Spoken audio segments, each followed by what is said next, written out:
first competition was at Walt Whitman High School, very nice facility in Bethesda, Maryland. Competition time is a very, very fun time.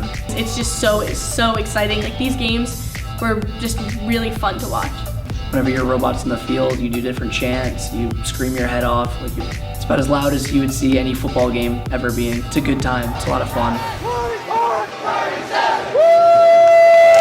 Every team, there's that one person that's louder than everyone else. And they're the person that leads just about every chant. I'm the loudest person on our team. Yeah! So I always have to make sure I'm as loud as I possibly can. It caused me to lose my voice. Between the teams, there's lots of camaraderie. A lot of times you will see one team helping out other teams, and that's adding on to the idea of gracious professionalism, where you go and you can help teams even with whatever issues they're having and still be able to go and face them in a match 20 minutes later or so. In the pits, you see a lot of people going around doing different traditions within First Robotics. Team button is being handed out. It's like a trading card game almost. Everyone wants a different button. So on Friday, we know we had some work to do on the robot, such as getting the new code on there that supports our autonomous. The first day, which was a Friday for us this time, is just the deliver your robot, get it inspected day. So set up your pit, make sure you bring all your tools, you bring your robot, and then you get your robot inspected.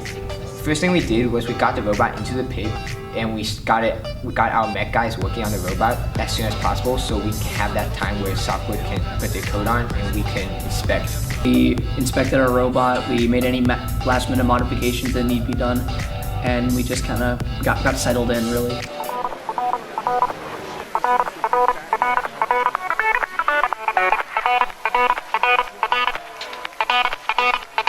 Then going into Saturday, that's all the qualification matches.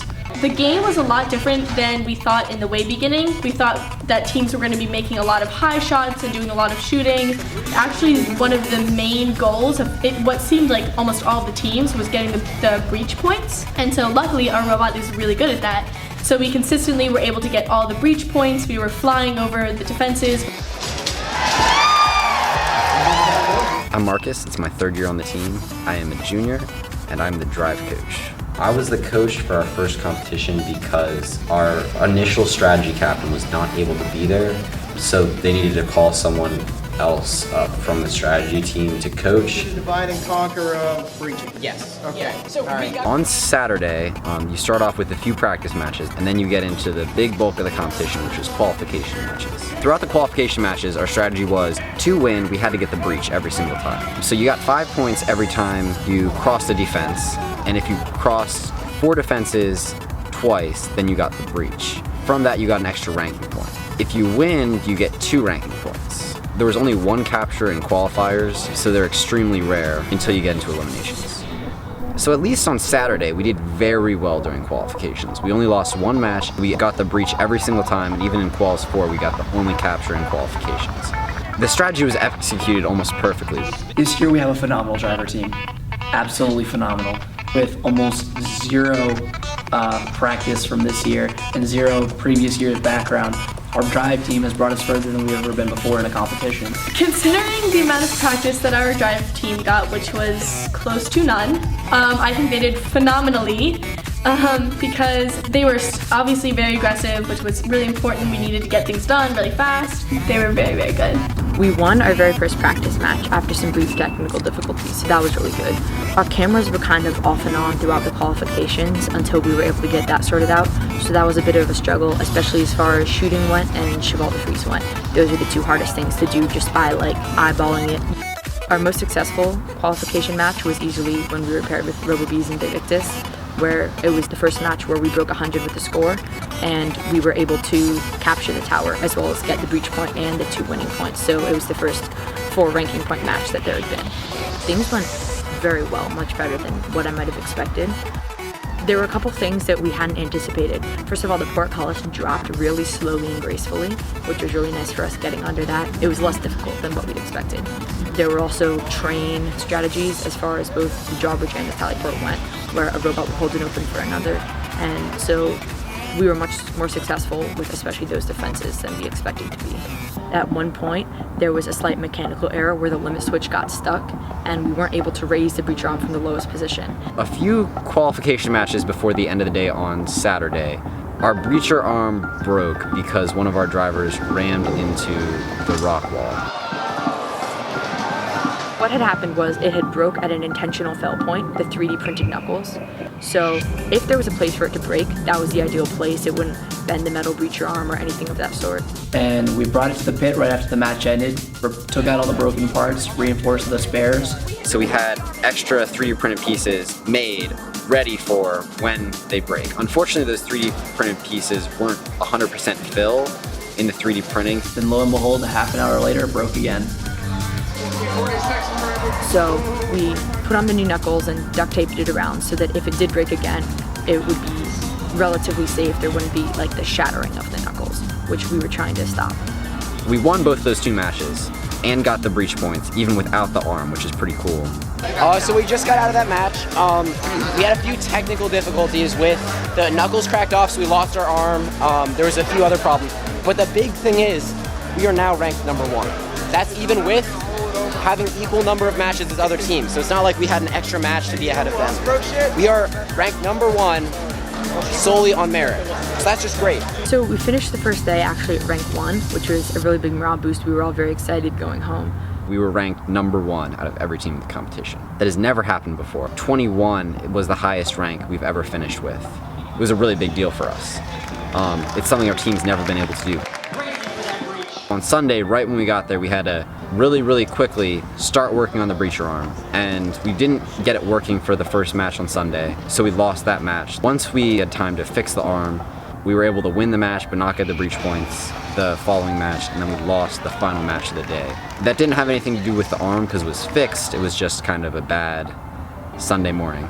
We dropped in the rankings because we did play some good teams, and we definitely learned from those matches, and they were of value to us, especially as eliminations came around. We were knocked down to #5, which is still fantastic. We were in the top 8. We were an alliance captain. Well, we were an alliance captain, which was one of our goals. The top 8 teams, after the qualifications are done, going into Sunday, there is alliance selection. We were 5th seed and we were alliance captain. This is a big achievement for us because we always want to be an alliance captain, and being in that position, we get to utilize our scouting. So scouting is when we look at other teams in the competition, so we know what their robot capabilities are and how well they play in their strategy and how well they score. So these keys are important to us because we need to know what robots we want on our alliance in order to fully integrate with our strategy. So since we're a really good breacher, we want a good shooter that can consistently take down the tower, and we could also really use a robot that could defense. We look at all the teams and how they perform during qualifications, and we use all the data we gathered with our scouting app and spreadsheet to analyze which teams would be best to form our alliance during elimination. We were 5th when alliance selection came around. We were ranked 5th, so in theory we would get the 5th pick, but by the time it was actually our turn to pick, we were 4th because first place Vae Victus chose 4th place Robo Bees. So we were then going to be the 4th pick rather than the 5th. So we picked Team 1885, ILITE Robotics. We really have a really good relationship with their team. They were our first pick.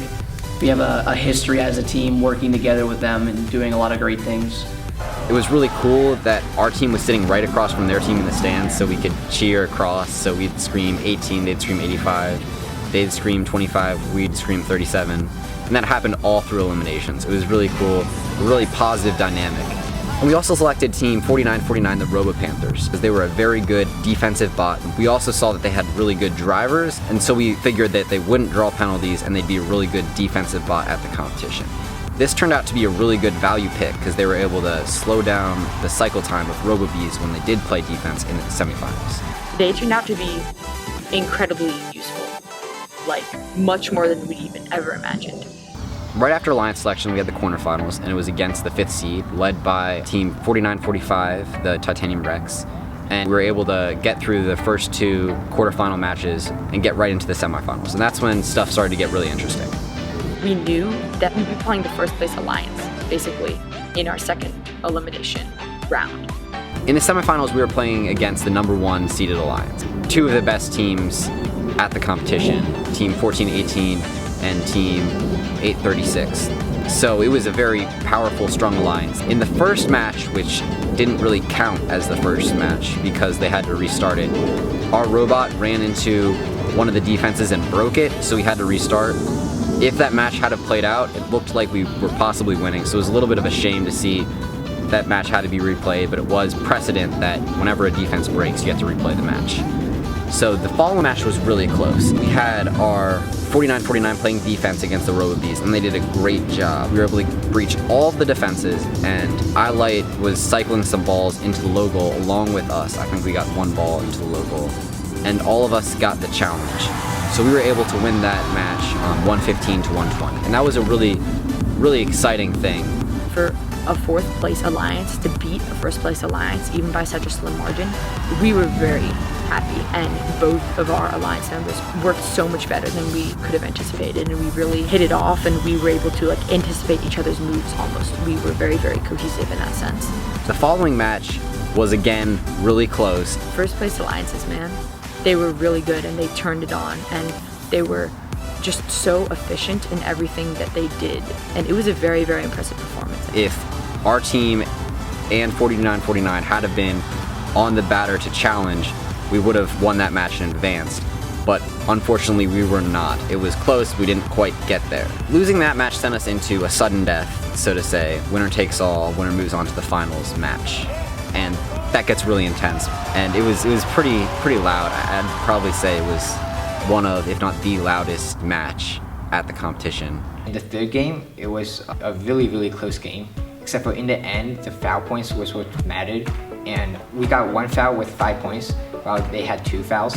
In the end, they won us over 4 points, which was just 1 foul point. You know, that's a tough loss to take, but they were a good alliance, and we had a good alliance. We performed well, and we were not terribly discouraged because we performed better than perhaps going into the competition we expected to perform.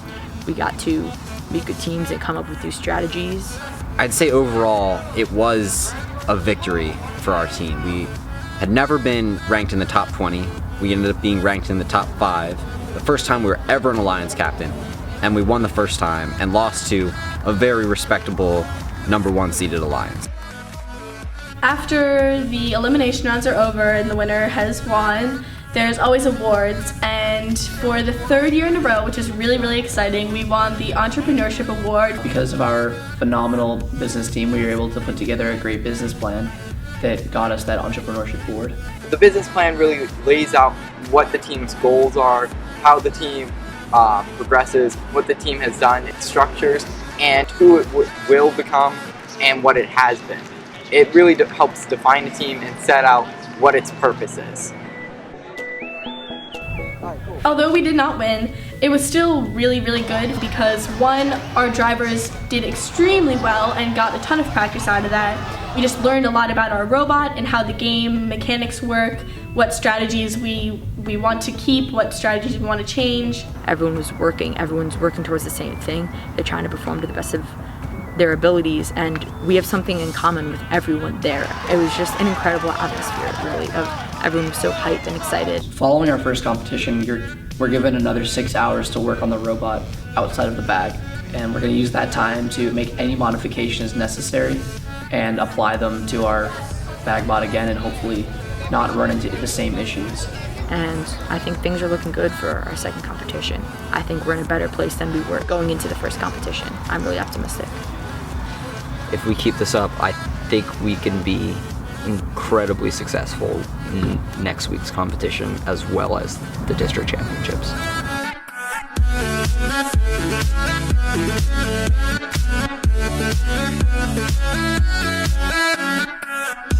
back.